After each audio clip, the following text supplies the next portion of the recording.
അല്ല ഞാൻ ചോദിക്കട്ടെ, ഈ കാര്യത്തിൽ കേരളത്തിൻ്റെ 1500 കോടി രൂപ പോയല്ലോ, ഖജനാവിൽ നിന്ന് പോയല്ലോ.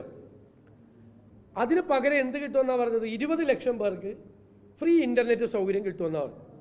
20 ലക്ഷം പേരുടെ 5% പോലും കിട്ടുന്നില്ല. ഈ പ്രോജക്റ്റ് ഇപ്പോൾ വേണ്ട എന്നാണ് പല സർക്കാർ ഓഫീസിൽ നിന്നും പറയുന്നത്. നിങ്ങൾ തന്നെ മാധ്യമങ്ങളിൽ വാർത്ത കൊടുത്തു, ഇത് വേണ്ട, ഈ ഇൻ്റർനെറ്റ് വേണ്ട, കാരണം ഇത് അവർക്ക് അസൗകര്യം ഉണ്ടാക്കും എന്ന് പറയുന്നു. അപ്പോൾ 1500 കോടി ഈ ധനപ്രതിസന്ധിയുള്ള ഈ സംസ്ഥാനത്ത് ആവശ്യമില്ലാത്ത ഒരു പദ്ധതി എന്നിപ്പോൾ സർക്കാർ ഓഫീസുകൾ പറയാൻ തുടങ്ങിയ ഒരു പദ്ധതിക്ക് വേണ്ടി ചിലവാക്കും. അതിൻ്റെ പുറകിൽ വ്യക്തമായ അഴിമതി നടന്നിട്ടുണ്ട്. അതിൽ പൊതു താല്പര്യം ഇല്ലെങ്കിൽ പിന്നെ വേറെ ഏത് കാര്യത്തിലാണ് പൊതു താല്പര്യം ഉണ്ടാകും? ആരുടെ പണമാണ് പോയത്?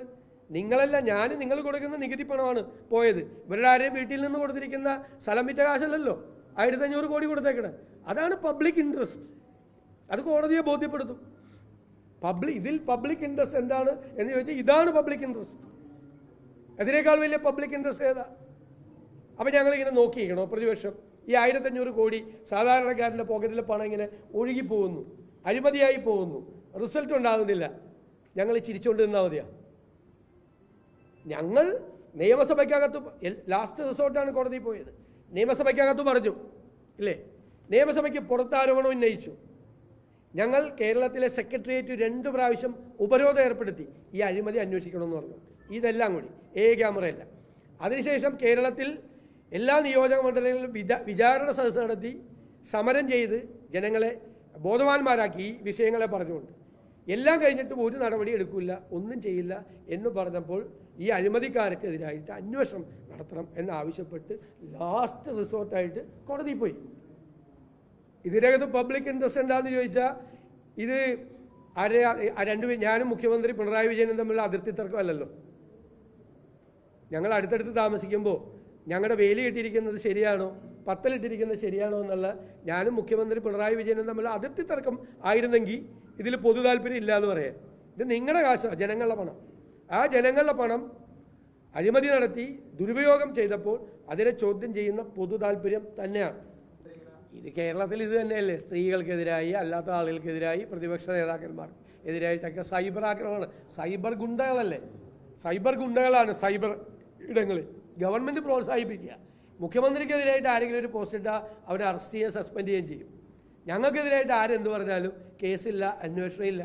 അപ്പോൾ IT ആക്ട് പോരാ, IT ആക്ടിന് ബലം പോരാ എന്നൊക്കെ പറഞ്ഞുള്ള മറുപടിയാണ് കിട്ടുന്നത്. സ്ത്രീകൾ, വനിതാ മാധ്യമ പ്രവർത്തകർ ഉൾപ്പെടെയുള്ള ആളുകളാണ് സൈബർ ഇടങ്ങൾ നേരിടുന്നത്. ഇതെല്ലാം ഈ ഒരു ഫാസിസ്റ്റ് ഗവൺമെൻറ്റാണ് കേരളത്തിൽ ഭരിക്കുന്നത്. എതിരാളികളെ, സമരം ചെയ്യുന്നവരെ അടിച്ചമർത്തുകയും എതിരഭിപ്രായങ്ങൾ പറയുന്നവരെ ആക്രമിക്കുകയും ചെയ്യാം. ശാരീരികമായി അവരെ ആക്രമിക്കാൻ പറ്റാത്തതുകൊണ്ടാണ് സൈബർ ഇടങ്ങളിലൂടെ ആക്രമിക്കുന്നത്. എല്ലാവർക്കും അവരവരുടെ അഭിപ്രായം പറയാനുള്ള സ്വാതന്ത്ര്യം നമ്മുടെ നാട്ടിലുണ്ട്. അതില്ല എന്ന് ഇവർ പറയുന്നത് ഇത് ഫാസിസമാണ്. സൈബർ ഇടങ്ങളിൽ നടക്കുന്നത് ഫാസിസം തന്നെയാണ്. അല്ല, അതൊക്കെ വ്യത്യസ്തമായ അഭിപ്രായം ഉണ്ടാവും. എനിക്ക് ആ അഭിപ്രായത്തോടൊന്നും അവർ മലയാളത്തിലെ എല്ലാവരും ഇഷ്ടപ്പെടുന്ന പാട്ടുകാരിയാണ്. അവർക്ക് സ്വന്തം അഭിപ്രായം അവർ പറയട്ടെ. ആ അഭിപ്രായത്തോട് നമുക്ക് യോജിക്കണമെന്നില്ലല്ലോ. നമുക്കെതിരായിട്ട് അഭിപ്രായം പറഞ്ഞു കഴിഞ്ഞാൽ പിന്നെ അവരെ അങ്ങോട്ട് ഫിനിഷ് ചെയ്യണം. അങ്ങനെ ഞങ്ങൾക്കെതിരായിട്ടൊക്കെ എത്രയോ പേര് അഭിപ്രായം പറയുന്നു. തെറ്റായ വാർത്തകൾ പ്രചരിപ്പിക്കുമ്പോൾ മാത്രമേ നമ്മൾ ചോദ്യം ചെയ്യുള്ളൂ.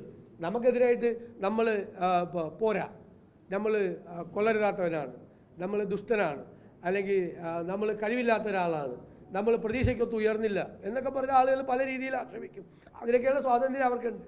നമ്മൾ പറയാത്ത കാര്യം പറഞ്ഞു എന്ന് പറഞ്ഞ് പ്രചരിപ്പിക്കുമ്പോൾ മാത്രമേ നമ്മളതിനെ ചോദ്യം ചെയ്യാറുള്ളൂ.